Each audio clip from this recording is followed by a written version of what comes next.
Hey, what's up, YouTube? Hopefully this will be helpful for those of you that have bought the Wyze Thermostat and you've already got it installed. This is a non-installation video. There's plenty of great ones for that. Check those out. I installed the unit, got it all set up, got my parameters set up. It's summertime for me here in Colorado. I set my air conditioning temperature to keep the house a little cool. It was a warm day. And I just set it and forget it. Was pretty happy. But an hour later, I realized the air conditioner is still running. How is that possible? Never runs that long. So I went upstairs and I looked and it said 77 degrees on the thermostat. And I'm like, it can't be 77 in here. So I ran downstairs and I got my thermometer and I brought it upstairs and I left it laying around, and sure enough, it was not 77. It was a lot closer to 69. So I was like, something is wrong. It's broken. Blah blah blah blah. Here's what's going on. It's almost laughable once you figure it out. And it's an easy fix. When this unit first gets plugged in, there's a battery inside that gets charged. I'm sure all of you are quite aware when you're charging your cell phone, it gets a little warm. Well, this device gets warm, and it was warm to the touch. So the temperature of the charging was affecting the thermostat. And thus my air conditioning was never turning off. And I thought, oh my gosh, how are we gonna fix this, blah, blah, blah.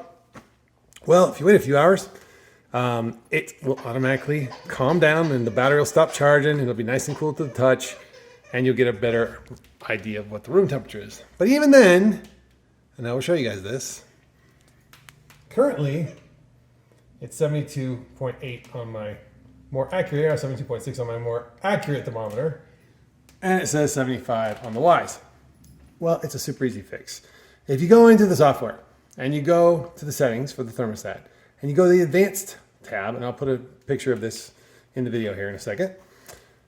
All you got to do is offset the temperature to match the actual room temperature. So right now I'm hovering between 72.6 and 72.8. So I would just go into the software and I would reduce -2 on this and it would say 73, which would be close enough and the world would be a happy place. And as long as this battery's got power and it's already charged all the way, it's not going to fluctuate at all.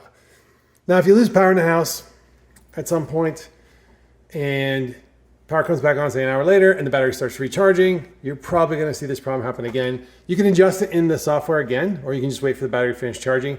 But you know my offset is -2. So it's 75 here. It's actually 73 in the room. I have to set mine to -2, and then it'll work just fine. And I will pause the video and then I will come back and show you this after I've made the change in the software. Okay, now I'm back from making that change in the software. You'll see it says 73 on the Wyze. It says 72.8 on the thermometer.